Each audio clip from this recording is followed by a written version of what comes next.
की हूँ मध्य प्रदेश की।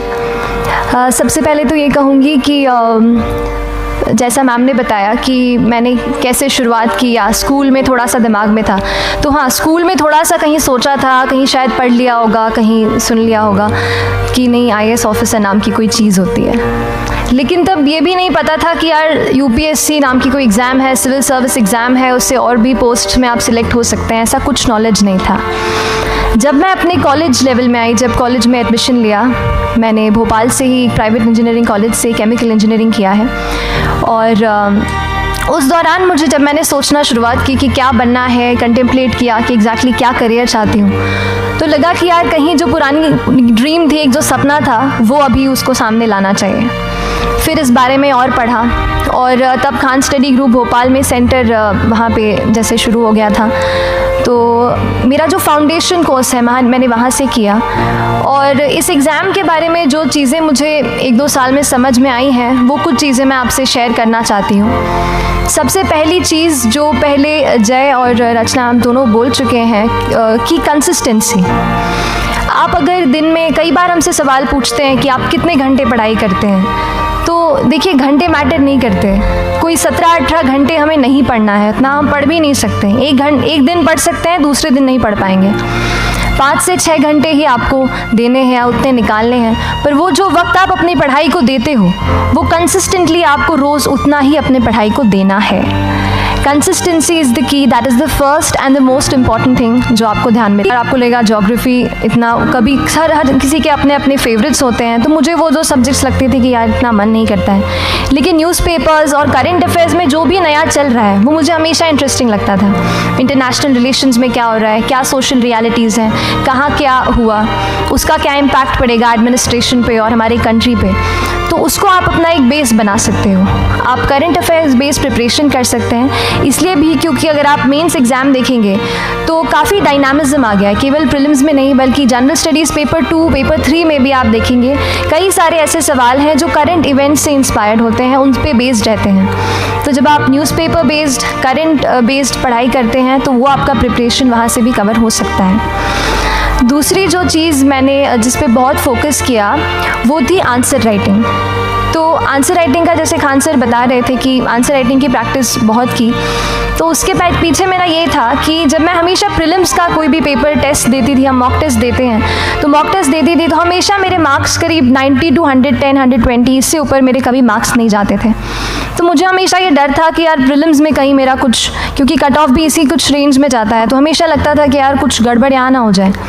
लेकिन जब मैंने आंसर राइटिंग की और मेंस एग्ज़ाम के बारे में जाना, तब मुझे लगा कि आंसर राइटिंग एक ऐसी चीज़ है, मेंस एक ऐसा फेज़ है सिविल सर्विस एग्ज़ाम का जहाँ पे आप अच्छे से तैयारी कर सकते हैं। And if you have written the answers, if you know कि you have covered the points well, if you have included उसमें कुछ आपने facts, international reports, government schemes, आपने कुछ ऐसे उसमें सॉल्व भी डाला है, तो जो रिज़ल्ट आएगा वो सेटिस्फैक्ट्री ही आएगा, अच्छा ही आएगा। तो मेंस एक ऐसा पार्ट है जिस पे आप काफ़ी बैंक ऑन कर सकते हो। मैं जब पर्सनालिटी टेस्ट भी मैंने दिया, विशेष फोकस कीजिए। जैसा स्ट्रक्चर आपको बता ही चुके हैं कि इंट्रोडक्शन में कैसे आपको शॉर्ट रखना है, बॉडी एंड देन कंक्लूजन, उसमें छोटी चीज़ जैसे मैं अभी मेंशन कर रही थी, आप एक इंश्योर कीजिए कि देखिए जो भी एग्जामिनर आपकी कॉपी चेक कर रहे हैं, वो दिन में 10, 15, 20 कॉपीज़ चेक कर रहे हैं, तो उन सब से आपको अलग कैसे आप अपनी कॉपी दिखा सकते हो, ये चीज़ आपका प्रेजेंटेशन और आप जिस तरीके से आंसर लिखते हो कंटेंट को, वो मैटर करेगा। आप इंश्योर कर सकते हैं कि आपके आंसर में कुछ फैक्ट्स, गवर्नमेंट की स्कीम्स, कुछ कमिटीज़ बैठती हैं, जैसे एक प्रिवेसी पे जस्टिस BN श्रीकृष्णा कमेटी की रिपोर्ट आई है, तो आप मान लीजिए आपको कोई प्रिवेसी पे सवाल आ गया, तो आपने उन कमेटी का नाम कोट कर दिया। ऐसे बहुत सारी कमिटीज़ होती हैं। कुछ इंटरनेशनल रिपोर्ट्स आते हैं, वो आप इनके बारे में लिख सकते हैं।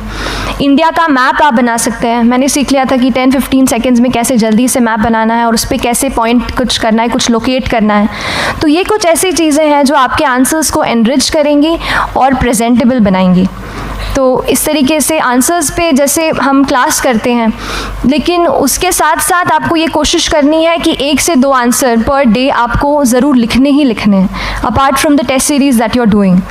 आंसर राइटिंग से 2-3 चीज़ें होती हैं, ना केवल हमारी एक लिखने का हमें समझ आता है हम क्या लिखते हैं कैसा है, पर हमारा कॉम्प्रिहेंशन भी इम्प्रूव होता है, हमें कितना समझ में आया वो भी हमें खुद समझ आता है जब हम आंसर्स लिखते हैं। और इसीलिए आंसर राइटिंग पे आप फोकस कीजिए, 1 से 2 आंसर्स ज़रूर लिखिए। और आंसर राइटिंग के बाद the third pillar of my preparation जो काफ़ी इंपॉर्टेंट जिसने रोल प्ले किया, that was tests and test series and mocks. देखिए हम पढ़ रहे हैं यहाँ पर, I will also come to the point कि हम कैसे दिल्ली, भोपाल और इंदौर में प्रिपेयर करके बिना दिल्ली जाए हम कैसे कर सकते हैं, I will come to that point. पर उसके पहले टेस्ट की थोड़ी बात कर लेती हूँ कि टेस्ट देना क्यों ज़रूरी है। हम ये जो एग्ज़ाम दे रहे हैं सिविल सर्विस की, एक ऑल इंडिया लेवल एग्ज़ाम है and this cut throat competition. तो उसके लिए आप केवल पढ़ते रहें, सारी बुक्स, मटेरियल्स, स्टैंडर्ड ये करंट का सब पढ़ लें, लेकिन अगर आप ये नहीं जज कर पाए कि आपका क्या लेवल है at an all India level, तो चीज़ें समझ में आप नहीं, मतलब आप आगे नहीं बढ़ पाएंगे या सही डायरेक्शन नहीं पकड़। तो इसलिए आप टेस्ट से घबराइए मत। कई बार टेस्ट का इनर्शिया होता है, ऐसे लगता है कि जब तक पूरा सिलेबस कंप्लीट नहीं कर लूँ तब तक टेस्ट नहीं दूंगा, लेकिन सच में बात ये होती है कि जब तक हम जीएस के मतलब पेपर देने अंदर भी घुसते हैं ना, तब भी उस सेकंड पे लग रहा होता है कि कुछ छूट गया है हमारा। तो ये चीज़ होगी ही, इसीलिए ये मैं कभी मत सोचिए कि जब तक पूरा सिलेबस नहीं कर लूँ टेस्ट नहीं दूंगा। जैसे आपका एक थोड़ा बेस बन जाता है प्रिपरेशन का, आप टेस्ट दीजिए, चाहे वो प्रीलिम्स का एमसीक्यू का टेस्ट हो या मेंस का राइटिंग स्किल की प्रैक्टिस हो, टेस्ट पे आप फोकस कीजिए। उसके बाद टेस्ट केवल देने के लिए नहीं देना है, उसको एनालाइज भी अच्छे से करना है। When you get the answer hints, when you get the answer keys, analyse properly कि आपकी क्या गलती हुई है, और उससे भी सीखने की कोशिश कीजिए कि क्या कुछ नया मुझे इस टेस्ट पेपर से या इस आंसर कॉपी से मिल सकता है।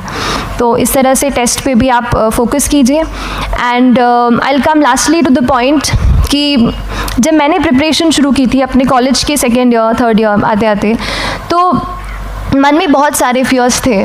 मैं भी एक नॉर्मल फैमिली से हूँ, मेरे फैमिली में किसी ने आज तक सिविल सर्विस का पेपर भी नहीं लिखा था, तो मन में बहुत सारे फियर्स थे, डाउट्स थे, क्या होगा कैसे होगा। तो हो सकता है आपके मन में भी ऐसा हो।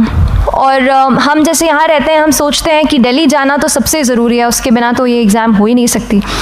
तो उस पर मैं एक चीज़ बताना चाहूँगी कि जैसे KSG जैसे इंस्टीट्यूट हैं, जो फैकल्टी भी हमें वही मिलती है जो दिल्ली में पढ़ा रहे हैं, तो ये एक बहुत पॉजिटिव पॉइंट है कि क्वालिटी का कोई दिक्कत नहीं आएगी।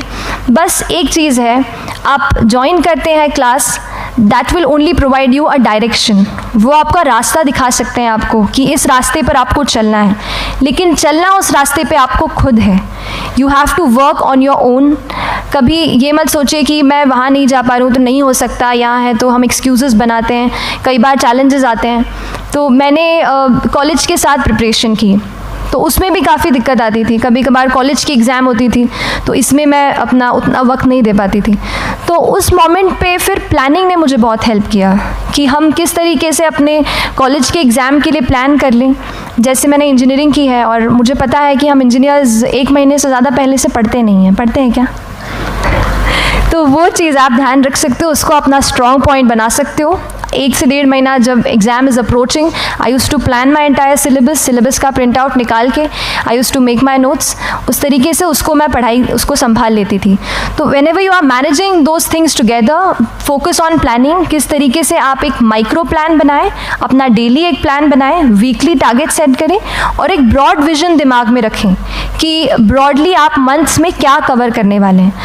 अगर आप प्लानिंग अच्छे से करते हैं तो ज़्यादातर पोर्शन आपका वहीं से कवर हो जाता है, और जब आप टारगेट्स बनाते हैं, उनको टिक करते हैं, तो एक सेंस ऑफ कंप्लीशन भी आपको मिलता है कि yes I am on the right path और मैं सही जा रहा हूँ या जा रही हूँ। तो इस तरीके से प्लानिंग पे भी इक्वली फोकस कीजिए। एंड बस यही सिंगल बिगेस्ट मैसेज मेरी तरफ से यही रहेगा कि आपने अगर ठान लिया है, अगर आप सोचते हैं कि आप ये एग्ज़ाम क्रैक कर सकते हैं, तो आपको रोकने वाला और कोई नहीं, आप खुद ही हो सकते हैं। तो खुद आप अपनी रुकावट कभी मत बनिए, एक्सक्यूज़ेस मत बनाइए। ऑब्स्टिकल ज़रूर आएंगे, उन्हें आपको चैलेंज करना है। Challenges are meant to be challenged.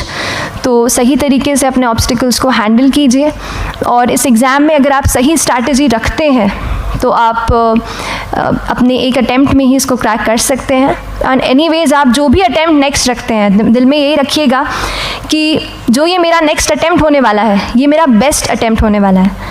कभी भी इस एग्ज़ाम को हाफ हार्टेडली मत दीजिए कि चलो दे के देखता हूँ कैसा है पैटर्न का एग्ज़ाम का। अगर एग्ज़ाम का पैटर्न देखना है ना तो घर पे 3 घंटा टाइम लगा के एग्ज़ाम दिए। जब आप एग्जामिनेशन हॉल में जा रहे हैं या कोई अटेम्प्ट आपने सेट किया है तो अपना सब कुछ उस एग्ज़ाम को दीजिए, अपना टाइम, एनर्जी, फोकस जितना भी करेक्ट आप उसमें पॉजिटिविटी डाल सकते हैं उसको दीजिए एंड पूरी तैयारी के साथ ही इस पेपर को दीजिए and I am sure that you'll succeed. So till then, all the very best to you and good luck. Thank you so much.